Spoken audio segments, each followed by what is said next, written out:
We're going to go live now on mine. Do I have my plectrum, my pick, my... Yes,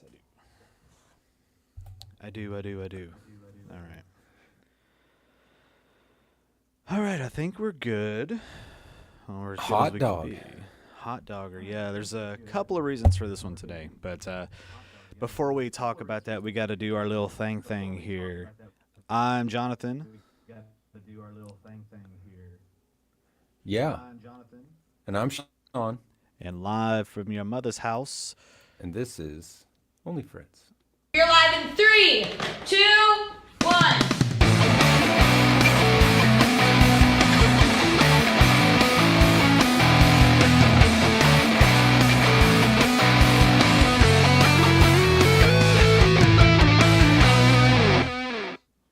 Still got to get that intro changed, but it's all right. Life's busy. Anyway, so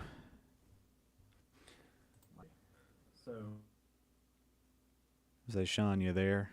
I think we're continuing to have our lagging issues, maybe. Naturally. I know it. Well, we're going to try what we can. Let me see. I'm just trying to make sure before we jump right into it. I think you're gone on my thing. Yeah, I'm having drop frames. Mm-hmm. I don't know. Yeah, everything on mine is fine. I got 0, so this... Oh, you're back now. Okay. Anyway, you know what? Let's not fret on it. No pun intended. So, Sean, we'll start with you, buddy. What you got there? Harley Benton DC 600 VI. I thought I'd...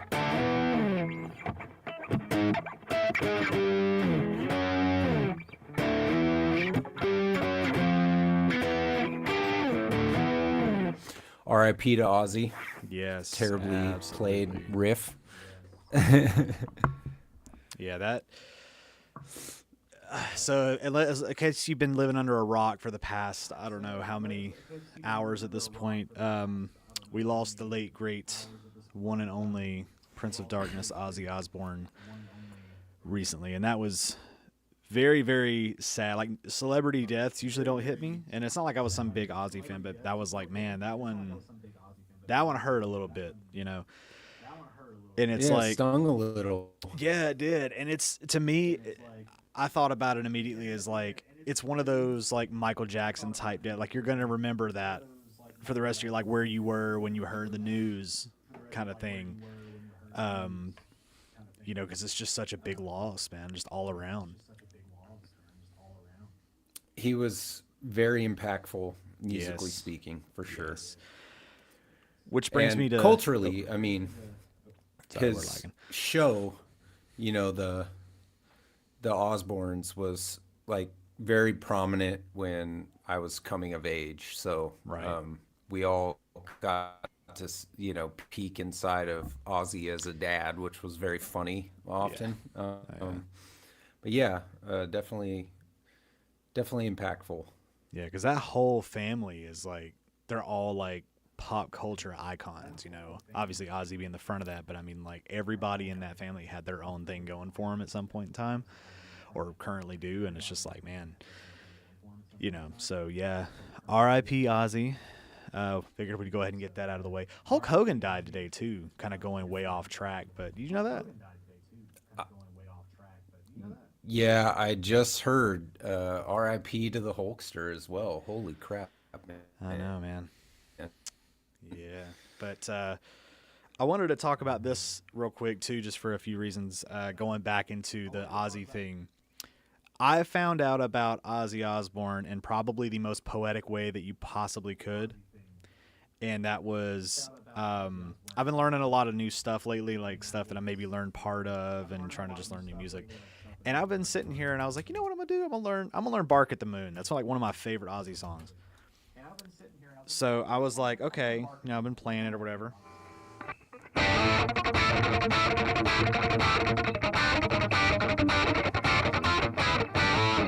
Just whatever. And I get to the point where I start learning the solo, and my sister calls me and she says, "Guess who died?" And then she told me, and I was like, that is the craziest thing ever. I was like, I couldn't have found out about that in a more bittersweet way, So I was like, man, but we're not gonna make the whole show about Ozzy, but I feel like we need to pay respect where respect is due. Yeah, that's nuts, dude. Yeah. Oh, 100%. This bad boy right here is kind of a McCartney household staple. We listen to it in the car or on the record player, or like whatever. I mean, we all love like that album specifically. I mean, obviously he had a long and storied career. There are many riffs, there are many guitarists, there are many songs that are fantastic. Did you see the Youngblood performance of Changes, by the way? Yes. He's a whole separate dude. He's a whole separate thing himself, because Youngblood is like the rock revival. I'm telling you right now. He's really good. Yeah. But when I saw, and you know what's crazy about it is he wore all black, and I know it's because it's an Ozzy show, but it was like when you watch it with the frame of like when Ozzy passed away, it was kind of like, dude, that's a reverent performance that will be remembered forever, probably, given that Ozzy passed away so shortly after. Mm-hmm. Right. Got a couple people in the chat. Well, no, it's one person who's commented a lot. Thank you very much. It's Redskin Garage from North Carolina. I think that's what he means when he says North Carolina in the house. So hello. He said, me and my friend were chilling and playing yesterday when we found out about Ozzy, and it seems like a lot of guitar players just kind of jamming along, finding out about it. And then he said, dang, later Hogan, in reference to, the Hulkster passing, but the immortal one, whatever he called himself, something like that. Peace, brother. Yeah, no. Second thing I wanted to talk about with this guitar. I know that I keep bringing it back to this. Did you see? I don't know how often you check Sweetwater, but did you see that they released like the brother to this, or like the companion to this guitar? The catch-up. The catch-up one. Yeah. I saw they put out the catch-up. Yeah. So stick around. Pretty awesome. Maybe. Stick around maybe for that. We'll check it out. But yeah, I was looking into that one. I don't think that one's a limited thing. It's obviously a Sweetwater exclusive thing, but I don't think it's like because like this one was limited to 75. I don't think that the ketchup one is limited to a specific amount. But yeah, still, I actually had to replace the pot on this one recently. It has a push pull on it, but it doesn't currently work because I've never wired a push pull pot. So I did something to get it to work normal, and then it works as a volume, and that's all I needed to do. So sorry, I don't mean to keep talking about myself. Yeah. No, it's all right. I do want to say what's up to the folks in my chat. I've got Searching for Tone. What's up, Brian? 2 Yards. What up, brother? Sparky's here. So I got a few of the bros hanging. Nice. So it's always nice. Welcome. Yeah, dude. The catch-up one looks rad. I'm not sure which one I like better. What's up, Steve? I'm not sure which one I like better. I feel like the yellow might be cooler, but the red certainly looks good. Yeah. Hey, Steve. Steve's over here in my channel too. What's up, man? Steve Gunner. Yeah, that's kind of what I was. Cause so here's my thing. Like the whole thing with this was, I love the Beretta because this is an 84. At the end of the day, this is just like a Kramer 84, which I think really the only difference between the Beretta and the 84 is the fact that the humbucker isn't slanted in the 84. But the Beretta is one of those. It's like, oh my god! And I've wanted one of those yellow Berettas forever, which was part of the reason I got this because I was like, you know, the opportunity presented itself, and I'm like, it's not a Beretta, but it's close enough. With the red one, I don't know. I was sitting there. It's one of those things where I don't really care to own multiple of the same kind of guitar, right? So, with the exception of like the JJNs that I owned a while back, but even then, I was like, they're all the same practically. Why do I own all these? But I don't know. These are just so alluring to me, and it's so weird that I'm like the hot dog guy right now. I don't know, but I don't know where I was going with that. Dude, you got to complete the set. But you got to, exactly. You got to. I almost bought the. They have a hot dog guitar strap too. I'm thinking about getting that too, but you know, yeah. They have like a whole food series that was it Levi or Levy, Levy, that brand of straps. It's like pizza and sushi and tacos and the hot dog. It's kind of it's cool. Mm-hmm. It's kind of like right up my alley with strange stuff. But yeah. I think maybe we'll start calling you Oscar Mayer. Oscar Mayer. Yeah, we should. I'm all about the weenie. Yeah. Say that on record. Anyway. Redskin Garage over It's on the here. internet forever. I know. He said, I'm uploading right now. I got a sweet upgrade tip/trick for guitar pickups using some tiny magnets. Be on the lookout later. Huh. Nice. That sounds interesting. Yeah, I'll have to look at that. That sounds interesting. No spoilers. Save it for I the got a video. little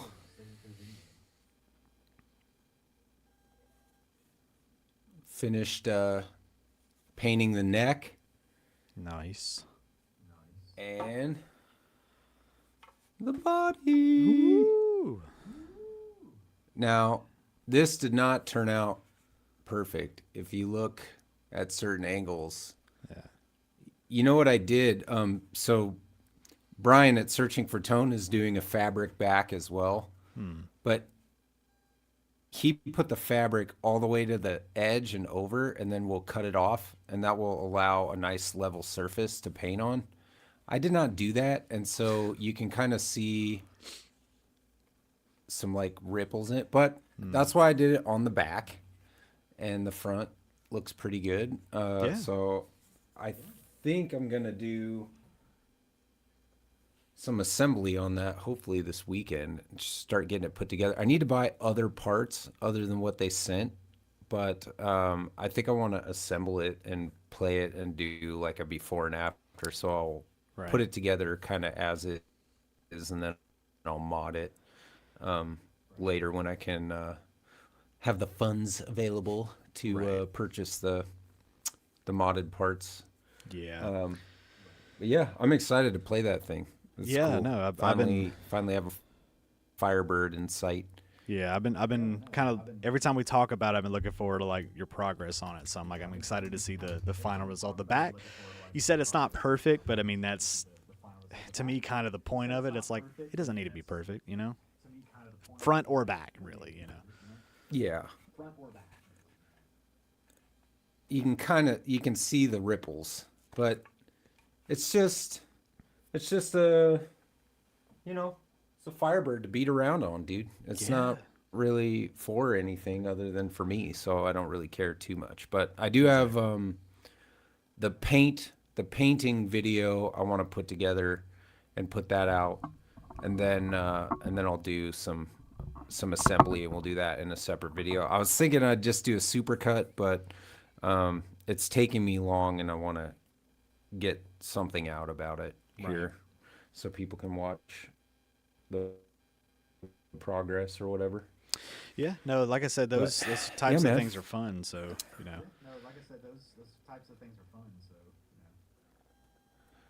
Yeah, man, for sure. How's the summer going for you? Man, it started out so good, and then as time's gone on, it's just kind of life starting to get back. I'm sorry I'm bumping the mic and stuff, but life's kind of just starting to get back on. So it's like, my wife drives a school bus, so she works kind of on the kids' schedule. So when the kids go back to school, she has to kind of start getting back into it, and it's just been busy doing that. With my daughter being in band and us being on the committee and all that kind of stuff, we're thoroughly busy. But summer's been good. Oh, speaking of my daughter, she just got her learner's permit today to start driving. So I've been waiting 15 years to make this joke. Y'all stay off the roads because she's about to start driving. Yeah, y'all. Yeah, Lord have mercy. Oh God. Oh, that's good. Yeah. Redskin Garage says, thanks for the Have shout you outs. have you gone out driving with her before? Sorry, I'm telling you, we're on that Oh, yeah. delay. Redskin Garage, thanks for the shout out. I sincerely hope this discovery, well, parentheses, but helps you find new tones to explore. Definitely something I've never seen anyone else try. Looking forward to it, man. To answer your question, have I gone out driving with her? Nice. Kind of back roads. Kind of got mild whiplash because she came up onto a stop sign and, we're like, brake, brake, brake. And then you got to, it wasn't terrible. But, I mean, yeah, she's driven like once or twice just on a back road kind of up the street, so. But I got to say, she passed her exam on the first go, the written part on the first go. It took me 2 or 3 times, I think, when I started to learn how to drive. So good on her. Yeah. Well, 15-year-old boys don't have much common sense. And what I've noticed when you go through the driver's test, like the written, all of it, all the laws are like really common sense based when you look at the laws of the road. Like, what do you do when you have a 15 cars behind you on a road? Like, you should probably pull over and let them go by. Like, there's lots of like common sense stuff. And like, I think we can all agree that like a 15-year-old girl versus a 15-year-old boy, like the common sense thing is much more common in the females. Yeah, and you hear the whole dudes. like girls mature faster than boys, and it's like you hear that as a young lad, and you're like, no, I'm and it's like you don't realize how immature you are. Like that's a true thing. Girls, they mature a lot faster than boys do. They do. Oh yeah. So yeah, way faster. That is what that is. But yeah, other than that, summer's been kind of, I want to say, quietly coming to a close or winding down, but it's just, and it's been hot as insert whatever here. It's been very, very hot here in the good old state of Georgia. I want to say good old state, but you know what I mean. Yeah, it's been very hot. Apparently, I heard this from an allergist on TikTok, so take that for what you will. He said the corn is sweating, so it's going to get hot. What does that mean? I don't know. And that wasn't even like a southern thing. That was like a scientific factual thing. And I'm like, I'm all into meteorology, man. I've been since I was like 8 years old, and I'm like, what does that even mean? Science is weird, man. Science. She blinded me with science. Oh my God. Yeah, science, bitch. Let's see.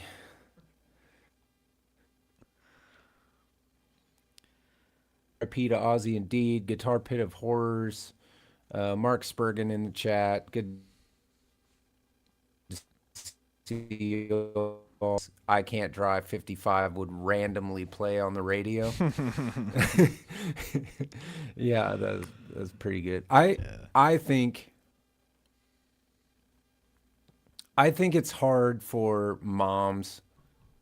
I had a really hard time learning to drive for my mom. She tried really hard to teach me, like when I had my learn to see my, and we got in his Jeep, and he had me going in like 5 minutes. Like the way that my mom was trying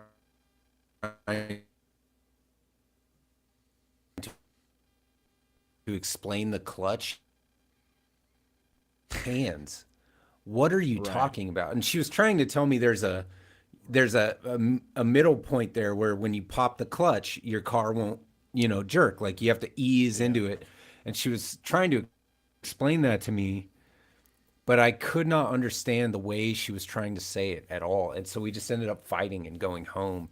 And then I went down and got my dad's Jeep Cherokee, and yeah, he had me going. He's like, he just said like you'll feel it in your feet. Like the car wants to rev too high. That's too much pressure on the gas. Like, and then if you don't have enough pressure on the gas, you'll pop the clutch and your car will die. So it was really funny.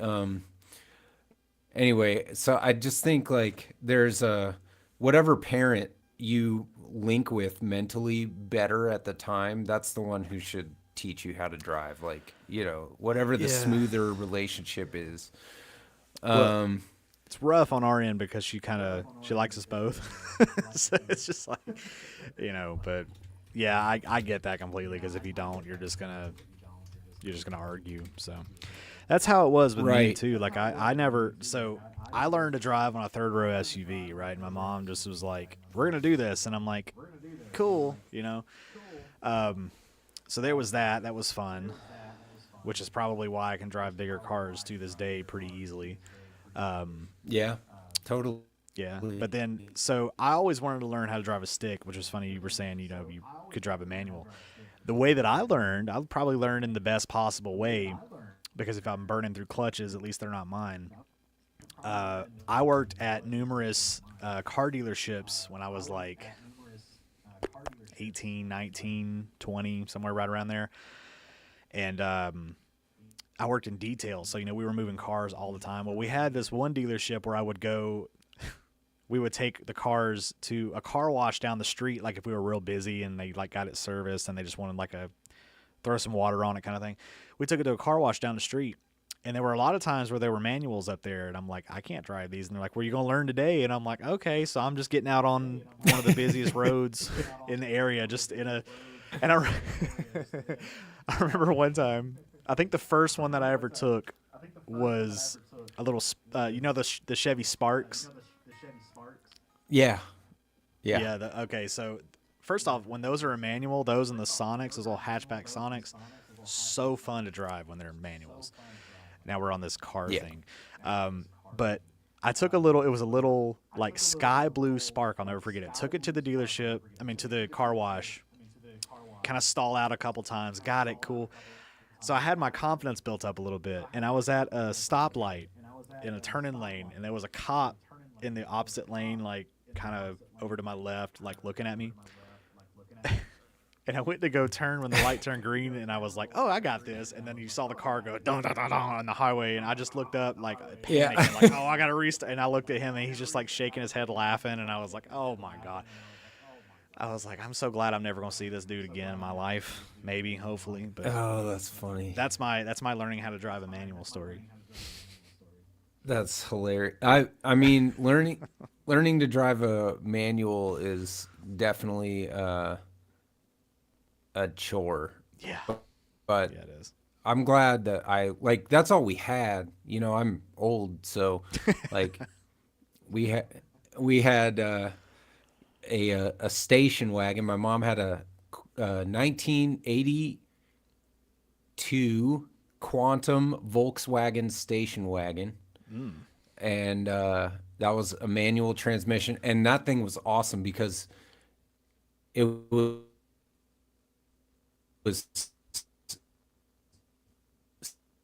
stayed like a metric ton, and like it you could set the cruise control at like 120 miles per hour. Like, or you could set the cruise control at 30 miles per hour. Like there was no like low limit or high limit on the cruise control. So like if you could get the car going that slow or fast, you could set the cruise control at whatever you wanted. It was pretty great. Yeah. And then yeah, my dad had that teal Jeep Cherokee, and that was an experience because those ones had really long stick shifts, like down to the floorboard kind of thing, and so that was kind of a thing too. Driving an old Jeep was not an easy task back in the day. Can imagine. Oh, Jussi says in Finland, everyone is required to take their driving test with a manual transmission. Interesting. Nice. Well, I took my test with an automatic.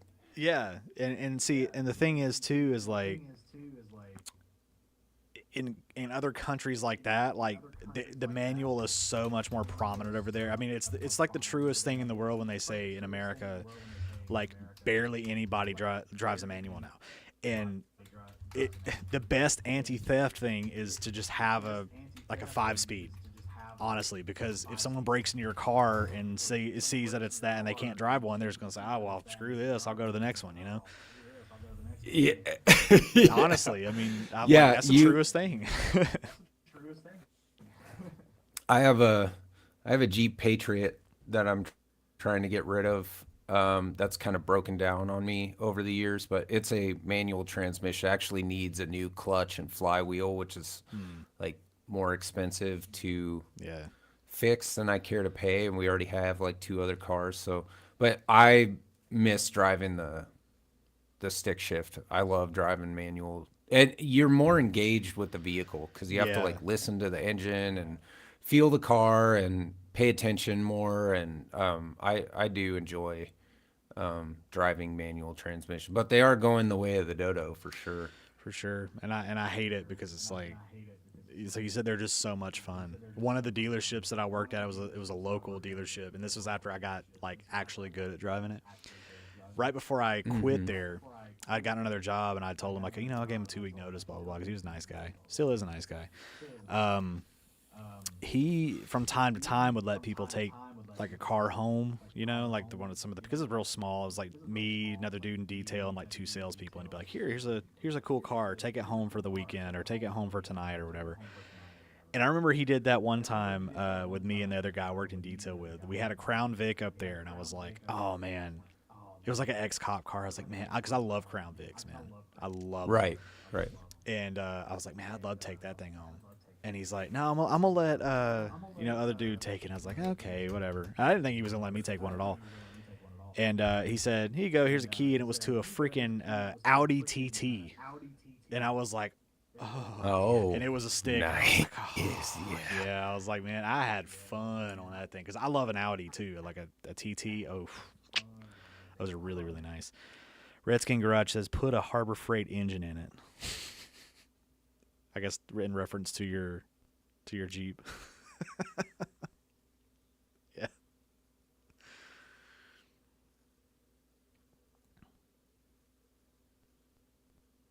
The engine out in order to replace the clutch and flywheel. So it's beyond my capability at that point. Like I'm capable of, changing sensors and, doing an oil change, changing tires and or changing wheels anyway, changing Basic a flat tire stuff, or or even some complex stuff like what have I done? Radiators, I've done alternators. Those are pretty easy for me. Basically anything I can get to that takes like a normal type of tool. Done belt changes and stuff like that. If I can watch a YouTube video and some guy can do it with their hands, then I can usually do it with mine. But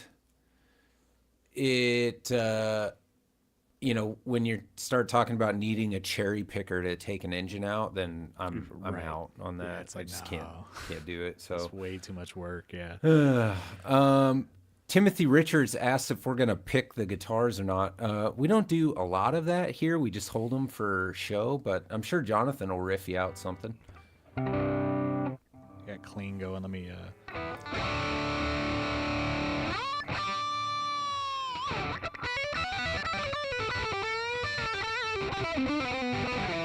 I'm sitting in a weird spot, so I'm sorry. I'm kind of whatever. But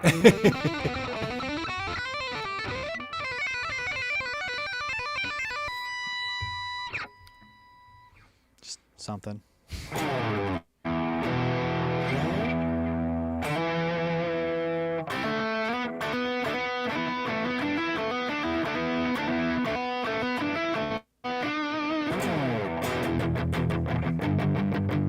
I don't actually know that song.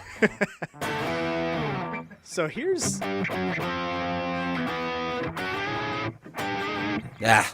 a good maybe segue into that, since we've not been copyright striked yet.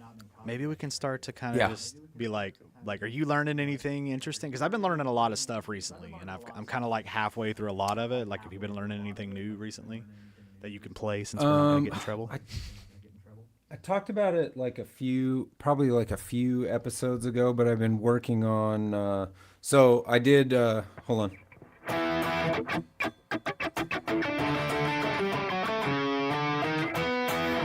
You know, good times, bad times. And then Lonely is the Night by Billy Squier. Yeah.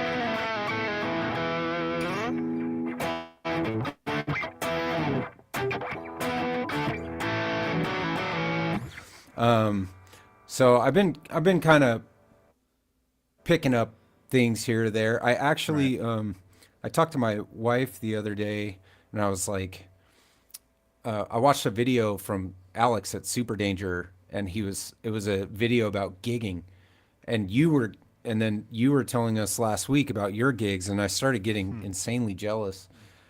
And there's a band locally called Aaron Kelly Rager, the Aaron Kelly Rager, and my stepbrother's best friend is the guitar player in it, and they're a 3-piece. And every time I watch them play, I think I would fit really nice. Like, I would just slide right in. Like, with what I do, my skill level, like as a guitarist, is like enough higher than the other guitarists that like I could just complement what he does and add a little bit here or there. Yep. And not so much higher that it would sound like two wildly different people. Like, he's a good player. I'm a little better in the lead category, but I think that his rhythm and like all that stuff, like we would just fit really well together. And I could sing harmonies, which they don't have a ton of right now. So I just feel like I have a little bit of a skill set to add. And so anyway, short story long, I texted my wife and I was like, what would you think about that? And she was like, it depends on the time constraints stuff. You know, we got 3 little kids and all that. But I reached out to them and they were like, not right now, but don't close the door because we've kind of already talked about trying you out, apparently. Yep. Which was kind of cool because I didn't know that I had any reputation around here as a guitar player. At least it's a good reputation, I guess. You know. At least it's a good reputation. Yeah, and they're like, we already kind of think that would be a good move, and he's like, just come say hi at the next show, and you know, we'll talk about it down the. So it's out there. It might happen. There could be some gig vlogs in my YouTube channel's future. That would be cool. But I would really love to play with that band because their song selection, like what they play, is just right up my alley. Right. Cool. Yeah, man. Let's see. We have a question. Mark Spurgeon said, Did anyone get that purple Keeley mantis? I believe he's talking about a pedal. Let's see. Don't look at me. Yeah, because Keeley's a pedal company. Yeah. Or mantis. Let's see. I did not. Kind of a moratorium around here on pedal spending right now. But I'm sure it looks cool. Overdrive. Good stuff. Is it something unique, or is it like another overdrive? I wonder though, because realistically, it's like I don't know, a lot of the overdrives that I've looked at are just kind of more of the same. I mean, when you get to like boutique, I think maybe they might be doing a little bit of different stuff in the circuit, but it's like, how much more can you really tweak in overdrive, you know? It looks like it has a couple of bias dip switches and a tone dip, and then tone knob, level knob, and drive. So much like, think like Tube Screamer with a couple added features. Yeah, yeah. But Mark is a serious collector. Basically, if it's new, it goes to his house. He says it's just another Klon clone. So it's like a Klon with dip switches. I'm sure it's good. I'm sure, yeah. I've heard Keeley pedals are pretty reputable, if anything. So I'm just not a big pedal guy, honestly. I say that as I'm playing into a Joyo preamp house, but that's just to get the tones, you know. Gotta have tone. Gotta have tone, man. Do I have it? No, but you gotta have it, you know. You do have to have it, even if you don't. Yeah. Redskin Garage on mine, going back to what we're learning here, he said, I guess he's learning Have a Drink on Me, AC/DC, nice, and Solo from Time. That's what he says. So, nice, best of luck to you. There you go. I don't know what I would play it, but I don't know. If you can That's play really good. I was going to say, if you can play a D, an A, and a E, and a G, you can probably play any AC/DC song. Yeah, the verses of Have a Drink on Me. So like the hardest part is obviously the roll. So you like slide up and do that, which is that ZZ Top thing.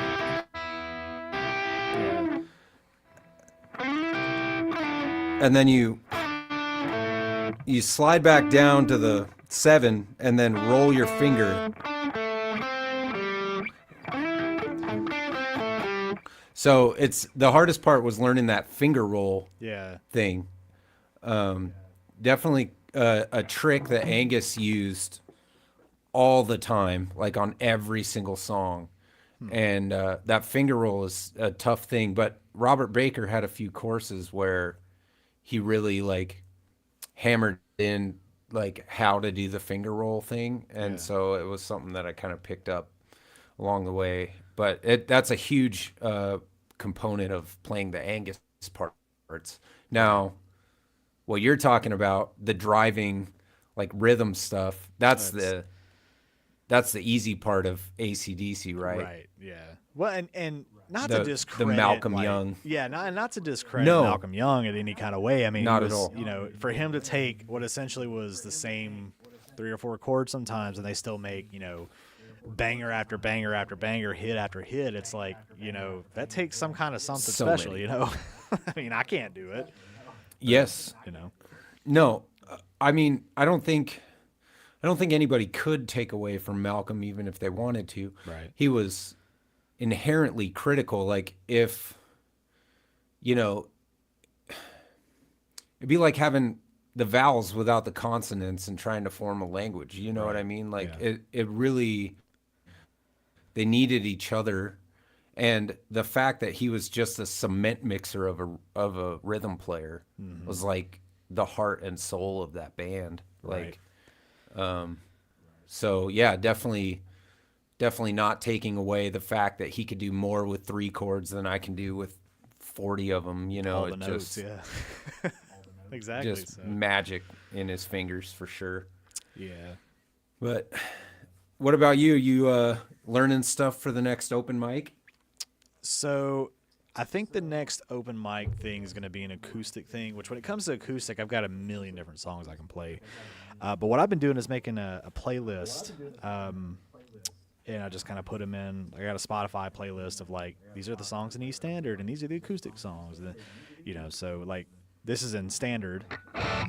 I don't know if I'm going to be doing anything in this realm. I'll probably do the acoustic one other than that. But surprisingly enough, there's a lot of songs that I don't that I'm just now starting to learn. That maybe people are like, what? Like it's been out forever. Like why are you not like Tom Sawyer by Rush? I never really learned that song just because I heard it so many times I kind of got burnt out on it. But like,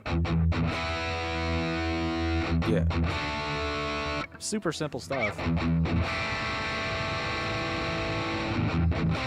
You know, and then like when it gets into the let's see if I can even do it.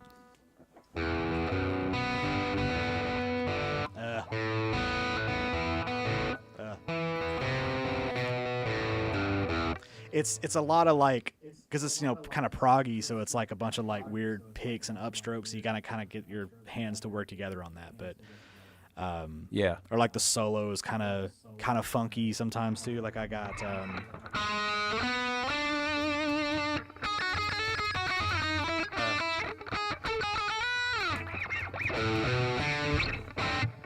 and then he's got all those little pinch kind of things in there. But still working on that. Yeah. Went over Bark at the Moon. Alex Lifeson. Sorry, go ahead. Alex Lifeson is an interesting guitarist. Like the way that his brain worked to write is really, really cool. Just wanted to say what's up to Timothy Baby Boy Mulligan in the chat, and 60 Cycle Steve is graced my chat's presence as well, and Amanda Coombs. So we've got some YouTube royalty in the house, which is always nice. Welcome. What else is there? What else did I learn?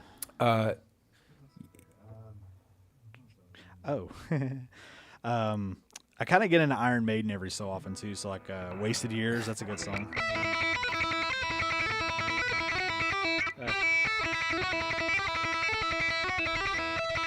And it's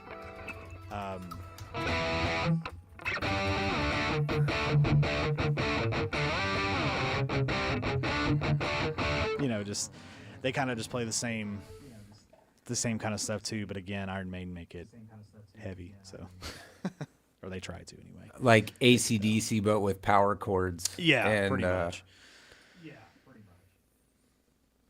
Yeah, that I had a buddy a while back that was the biggest Iron Maiden fan. So I worked with him for a little bit. We were on the road, like doing tool sales out of the back of a semi. So we go to like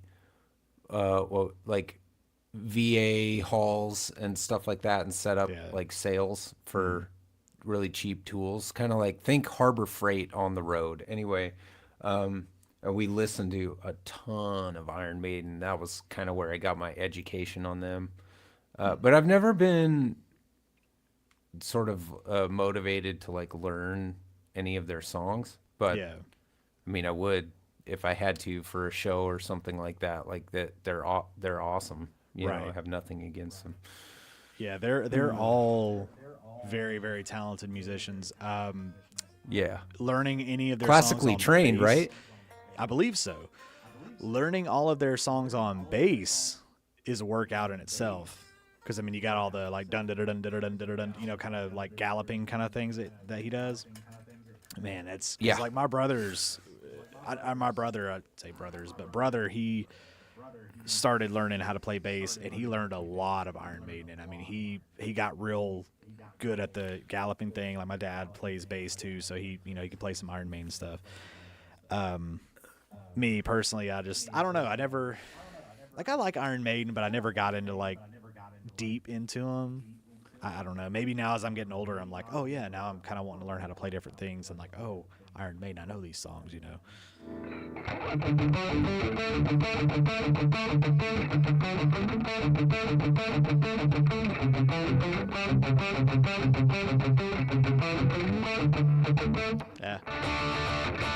There you go.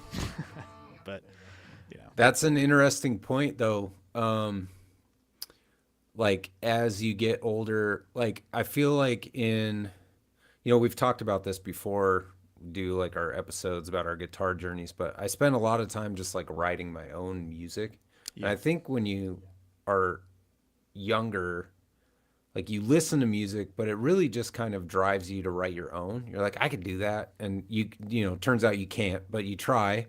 And, you know, so you like just spend a lot of time writing your own songs. And then like once the dream sort of passes you by, that's why there's so many cover bands out there with everybody's uncle and dad in them, is because, you know, those guys wanted to be like, they wanted to write a hit. They wanted to write a song that connected with everybody. And like, I never could.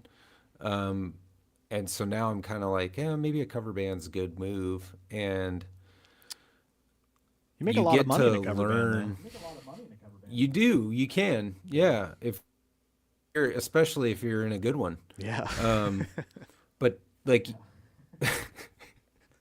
but you know, it's like, you end up learning a bunch of these songs that you listen to, like you talked about with, you know, Rush or whatever, like you hear them all the time. And then one day it just kind of strikes you and you're like, why haven't I learned, like, you know, that Led Zeppelin riff yet? Or why haven't I learned, you know, whatever? And then it turns out you sit down with Marty Schwartz, you know, on one of his YouTube videos and you're like, this is like pretty easy, actually. It's not too bad, you know?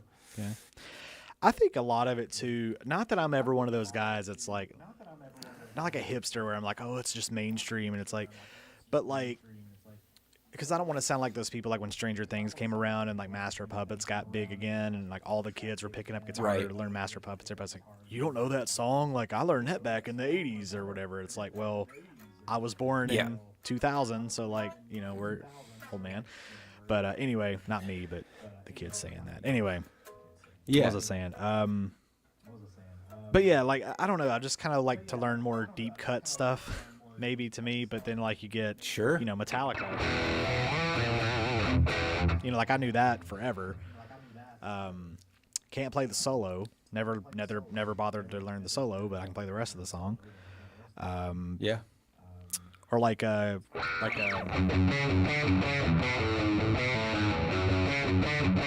know, it wasn't until recently that I learned to play past the intro. Just because I was like, I heard Crazy Train so many times. It's like, you know, I don't know if it was one of those things where it's like, oh, it's a mainstream thing, and I just don't want to be like the mainstream.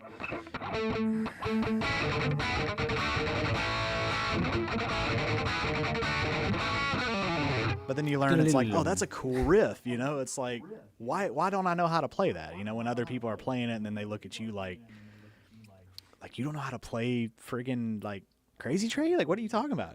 But I don't know. It's a weird, it goes into that like kind of peer pressure-y kind of like guitar players are just kind of jerks all around, you know? I'm gonna make you feel bad because you don't play their style of music or songs they know. I'm not like that. I don't think you're like that, but you know. No. That's just the way that it is. I'm just like, I like what I like. I play what I want to play, and that's just kind of the way that it is, you know? Redskins Garage says, Schwartz goes way back. Yes, he does. Yes, he does. That's when you said you learn from Marty Schwartz. He's such a resource. Yeah, he is. You know, what a great, well, okay. So the other part to that, you know, that you just brought up, and I'll kind of take that and expand on that a little bit. The guys that typically do, like, I don't want to say like make it or anything, but like the best guitar players are the ones that when they were a kid, they didn't stop at the intro. Like I always stopped at the intro. I just learned, you know, freaking.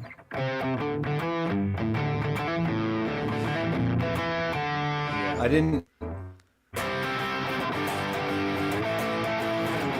didn't learn that part till later. Right. Like, you know, we all like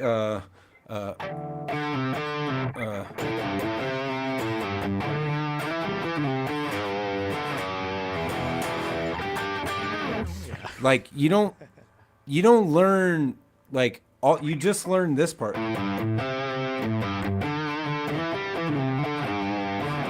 But you didn't learn like the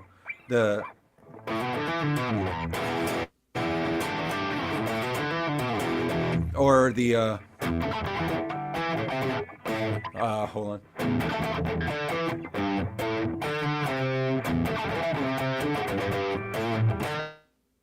Like, it's still sloppy, but you know, you never learn all the parts to the song. And the guys that do, those are the good guitar play. Like, if you spend when you're 15, like learning like all 8 guitar parts on 0 or whatever, Yeah. like you're gonna be better than most people, because most of us just stop at, you know, the intro. And now that I am better, I'm spending more time like learning the whole song, which is good. It makes me feel good that I can play all those, like the, you know, we were talking about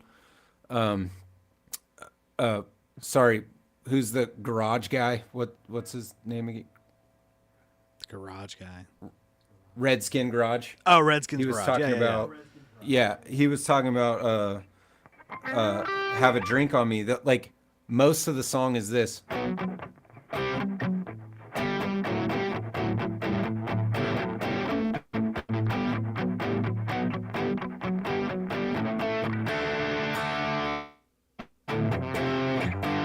Like, the cool part that we all learned is important, but it's most of the song is that most of these songs actually leave a lot of space for the other instruments and for the singer. So like, you know, a Led Zeppelin song may seem really daunting until you realize that like Jimmy's not playing that much while Robert is singing, you know. And so I do find it interesting that we all tried to learn the hardest part of the song, but never spent time learning the easy parts, you know. Right. Well, and I always end up doing something too when I start to learn new things, or like when I get in the mood to learn new things. In a way, it kind of gets me out of like a rut if I'm in a rut with trying to write my own stuff. Like, I've been trying to learn a lot more. You know the band Fuel? Yeah. Yeah, Fuel. I've always loved Fuel. I've started to learn a couple of their songs recently. I can't remember any off the top of my head just because it's recent. But it kind of got me into that like 90s kind of just how you, I don't know, they always kind of played up in these kind of power chords. And I'm like, oh yeah, that you can make that sound so cool, but like so heavy, or like the what's that one song Fuel did? I'll have to look at it. Million Miles, I think that's what it's called. Million Miles. They have a breakdown in there, and it's like, or something like that. It's just that. But the way they play it sounds so freaking heavy, and I'm like, that's it. So it got me thinking, like, yeah, I don't know. Without getting into a whole different spiel, because I know we're kind of running short on time, but it opens up a door and makes you realize, like, yeah, you can take those chords that you maybe play every single day and put them in this context, and maybe kind of that's where you start lifting riffs and licks and all that kind of stuff. Redskin Garage, speaking of which, he says, he's got a couple comments. He says, sounds great when you play with your wieners. Your wieners sound great. You should wait till your mom gets a hold of it. Sounds great, too. Legit, Toe, that guitar sounds great. It does. He said, yep, always learn whole songs minus the solos. My boy, that's what I do sometimes. I'm like, I'm going to get the rhythm section down, then I get into the solo, because the solos are always the hardest parts. And then he says, solos are my kryptonite. Yeah. Yeah, and then when you start to get into, like, you know, weird sweep picking and stuff, like, I try to avoid sweep picking like the plague, because I can't, you know, like, that's my attempt, and I can't do it. Yeah. Sweeping is one of the more difficult techniques for sure. Yeah. So we have some comments. There's something interesting going on in my chat, and I don't know if this guy's still here or not. But first of all, Mountain Man, welcome. Good to see you, brother. Guitar Talk Universe, Quentin is in the house. What's up, dude? What's up? And then this guy named Deconsecrator, he said, so are these two like boyfriend and boyfriend, or what's going on here? Fuck, man, I gotta go before I catch AIDS. Good luck with your relationship. Are you still here? Let's see. He is still here. You having a bad day, brother? I know. It's like what? You having a? What's I going on? feel like this guy's dude? having a. Yeah, I feel like this guy's having a bad day. You wanna First of extend all, we the- are boyfriend and boyfriend. That Absolutely. is definitely true. Yeah, yeah. Don't want to catch our AIDS, John- man. You better leave. Probably better for all of us. Digital AIDS? Is that the new pandemic? There's always got to be one. You know, Oh. when you start get haters, man, you know you made it to some degree. Yeah, GTU says he's a troll. You're welcome to respond if you want, and just let us know if you're having a bad fucking day. I'll tell you what we are doing is just talking about guitars and driving, manual transmissions and hanging out with our friends online. That's what we're doing. Guitar Talk Universe says, "I'll join for a 3-way." Hey, man, it's all man. love. It's for real. Like all we're doing is having a little bit of fun, man. Like, I don't Yeah, fucking get it. I'll never understand, but Lots gotta of be wieners here, man. Watch out. gotta be a bot. There's so many wieners, dude. So many wieners. And then Brian at Searching for Tone says, "Are you cheating on me over YouTube? This is so cold." Oh no, play. there's too much drama going on now. Oh no, infidelity. Oh look at the time. we should talk about. Just kidding. Infidelity. Oh look at the time. It's about that time. I will say though, that was really funny. Like that Coldplay is probably like responsible for like a Yeah. bunch of relationships like coming together, and then they just like tear 3 relationships apart with one crowd video. Yeah, that was crazy. There were 3 relationships ruined, okay? And 4 if you count 5 relationships, the 2 married relationships, the cheating relationship, and then each cheater's relationship with Coldplay and each cheated on's relationship with Coldplay. You're talking like 10 relationships are ruined. All for like a 5-second clip online. If anything, Just man, because you it felt just- like you wanted to show people kissing in the audience. I know. Heaven forbid. No, and I mean, I don't know if anybody's really blaming Coldplay for that. Like, because I know the CEO, that CEO dude got on there and is like, "This was without my permission," and it's like, first off, rules. He did that. He released a statement that was like, "This was against my or whatever it was." He said, I can't remember exactly what it was. But I was like, bro, you were at a venue listening to, like, with cameras and stuff. Yeah. Like, when you sign up for that and bought the Gaslighting. freaking ticket, that's the permission. It's you giving them permission to do that, first off.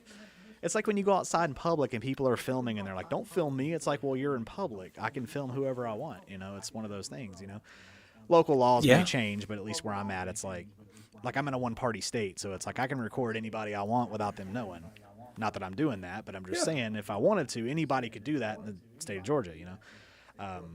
Yeah. But where you're watching this from, that might be different. I don't know. But yeah, Coldplay, man. That you're right, it ruined. I didn't think about it that way. It ruined like 7-8 relationships. It's like, you know, those 2, like the husband and the wife that were being cheated on, like they can never listen to Coldplay again. I know. Anytime that comes on the radio, it's getting flipped off. Now, maybe they didn't like Coldplay, and maybe that's the reason why those 2 started canoodling over their love of Coldplay. We don't know. Maybe.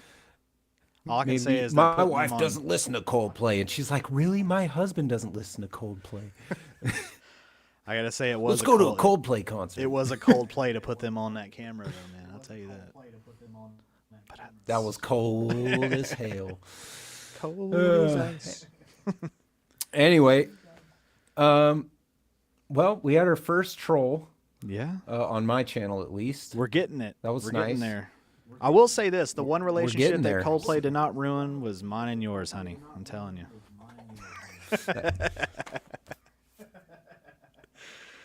That's right. Yeah. It's gonna take a lot more than a video of us holding each other to break up this thing. I know it.